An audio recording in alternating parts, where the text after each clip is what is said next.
Hi lovely YouTube viewers, I'm back today with another video. This time I kind of wanted to veer away from the religion portion of my religion and ethics videos because I kind of got a little bit distracted with some things. First of all, if I seem a little bit pissy or bummed or whatever today, there's a very good reason for that. I kind of got chewed out last night by a family member, actually my little sister, because she basically wrote me a message via Facebook saying that she disapproved of some of my life choices and that, you know, if I wasn't careful my kids were going to go to hell, and just some really unkind things, really judgmental things. So basically I'm bad, I'm of the devil right now because I'm not, because according to her I'm going against my upbringing and veering from the right path or whatever. Well, she's younger than I am, she hasn't lived a lot, so to speak. I mean, she pretty much went from a conservative upbringing to a very conservative, very like cultish kind of church, and a like, you know, domineering like patriarchal kind of situation with her marriage now. So being that she hasn't like been out in the world, she's kind of lived life in a bubble, it's kind of a little bit preposterous for her to make those kind of accusations. And what's more, it's kind of hurtful because, yeah, I'm not like a wuss or anything, but you can take criticisms from total strangers and you just like let it roll right off your back. But when it comes to family members and people that you care about, when they say hurtful things, it really does kind of hurt a little bit, you know. And, you know, it hurts your feelings. So even though I don't, bottom line is I don't really care. This is my life and this is how I'm living it, and it shouldn't matter to me what other people think. In reality, it kind of does, you know. It does kind of affect me a little bit when people are negative, and especially when it comes to people that I care about and people that I, you know, that are my family and so forth. You know, it does get to me more, I guess you could say. Like, I can hear just random hatefulness from random people on the internet or people that I meet on the street, and I can be like, okay, whatever. I give a crap about what you think. But when it comes to family members, people that you know, people that you trust, that you love and want loving you back, and they act hateful or judgmental or just mean, you know, it does affect you. And so, I know I spoke in a previous video about gays and kind of the hatefulness that they get from people and stuff. So, I don't know, today I kind of want to talk about, like, a number of things, not just one specific thing in this video. So, my background is I grew up in a very conservative, you know, Baptist Christian home, you know, and around preaching and all this kind of stuff my whole life, up until about 18 years old, and then I went off on my own, got married, went into the military, you know, and at one point I was a single mom, so to speak, because I was separated from my husband, you know, and living on my own, and kind of with trepidation, you know, stepping into like the dating world a little bit, and experiences with that. So basically, I haven't gone to college yet officially. I have taken some a couple college courses,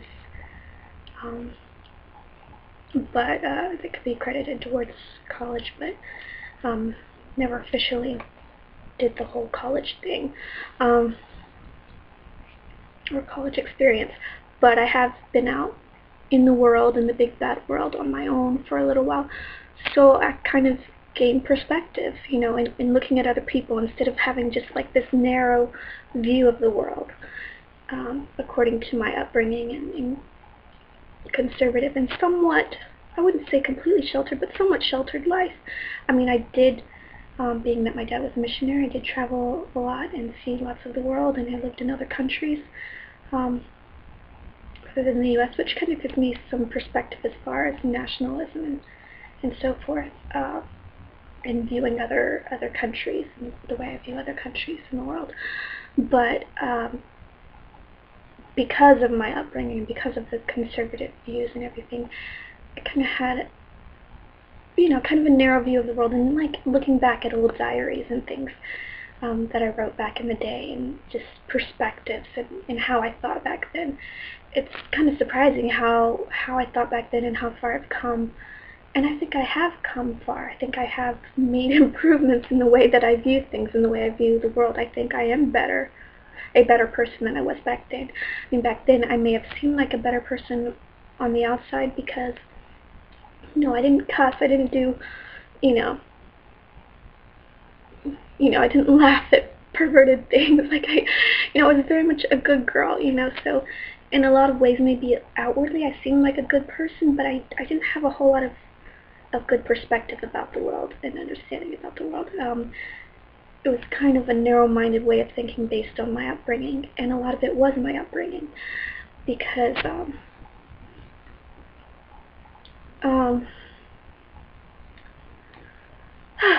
anyway, a lot of it was my upbringing because, you know, once I got into the real world and started trying to observe things from other people's perspectives, and I've always been kind of the person to kind of sit back. I've always been like really shy and not, you know, and soft-spoken and everything, and, you know, just kind of like be the wallflower at a party or something like that. I wasn't super social or sociable. Not that I was unfriendly. I made friends with a lot of people, and I wasn't very much, you know, an ageist. I made friends with people of different ages, so I got perspective that way. But at the same time, because of the upbringing that I was raised in, you know, the kind of environment that I was raised in, I still had a very like narrow-minded view of the world and not really completely understanding other people's perspectives and where they might be coming from. I'm not saying that I'm perfect. I still act judgy and harsh sometimes with people, and you know, it's like, you know, preaching to the choir if I talk about being hateful or judgmental or hating on people. You know, that's something that I still deal with. You know, I'm not perfect, and there are times when, I mean, far from it, there are times when I feel like, you know, I'm saying one thing but I'm doing another. Like, that's not okay. That's a double standard, and I'm being hypocritical. But I think in many aspects I am better than how I used to be, because I used to be, and not that it was wrong per se, or that I was like trying to be that way, but because of my upbringing, I seemed so much harsher and critical of other people in the world, because not having as much perspective, or a wider or broader perspective of the world, I tended to be a little harsher or more judgmental of people. For instance, with the whole gay thing, I'd never really been in contact with a whole lot of gay people. Not really. I mean, in South America, where I used to live, there were people who were basically cross-dressers, and they would dress up. You know, men would dress up like women. They would literally like wear these big giant dresses and like put balloons in their shirts to, you know, they're supposed to be boobs or whatever, you know. And so that was kind of my exposure. And then at one point, I was in a store with my mom going to the dressing rooms, and there were some people on their way to Mardi-Gras. And my mom was kind of freaked out by it, and so she said, "We have to leave the store now." And, you know, so I don't know. I mean, to me it seemed weird, but I wasn't freaked out about it like my mom was. I was just kind of more curious. You know, children are more pure, more innocent about things than adults are, in a lot of ways, because of not having that exposure. And also, as far as that goes, because children are so pure and their minds are so moldable, moldable, like modeling clay, so to speak. You know, depending on their upbringing, they can be brought up to think a certain way or feel a certain way. And so one of my little sister's accusations is that I was just abandoning how I was raised and what I was taught when I was little. A lot of what I was taught when I was little, I no longer agree with. Not that I'm rejecting all of my upbringing. There are many aspects of my upbringing that I still cling to. I am pro-life, and I always have been, and probably always will be. You know, there are many aspects of my upbringing that I still cling to, but that doesn't necessarily mean that I agree with everything that I was taught growing up 100%. And some of the things I throw out because I no longer believe that way. Ooh, excuse me. But that's not to say that I've gone down an evil path, or that, you know, I've just turned away from everything that's good and pure and righteous and whatnot, you know. But I do feel differently about some things now than I used to, and that part of that has to do with perspective and life experience, and viewing things through other people's eyes instead of just, you know, putting blinders on and saying this is the way it has to be, and there is no other, you know, perspective. There is nothing else. It doesn't matter what other people think. This is how I think, and this is how I think, and I'm never going to budge on anything. So I've come to view certain things differently than I used to. And I think as far as gays are concerned, it took me, and I'm saying this publicly on YouTube, but I am bisexual. And it took me a long time to come to that realization. I knew that I was, or I may have had an inkling that I was for a while, but because of my upbringing, I would have never admitted to it. Because, you know, it would have been shameful and wrong and everything else. And it wasn't until adulthood that I finally admitted to it and came out of the closet, so to speak, at least to a number of people. I'm not sure that all of my family realizes it or understands it. I think some of them may be in denial still even. But, you know, and it wasn't until I got to that point of admitting to myself that I realized, you know what, I have such a freaking double standard about this, because how can I be anti-gay? How can I be homophobic when I'm gay myself? Like, they're my peeps, they're my people, you know? Like, I can't be anti-gay and be bisexual myself. That's just wrong.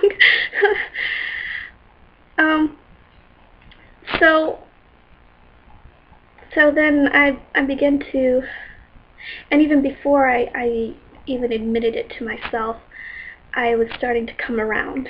I'd seen some movies and read some books, and I was beginning to get a little bit better perspective on things.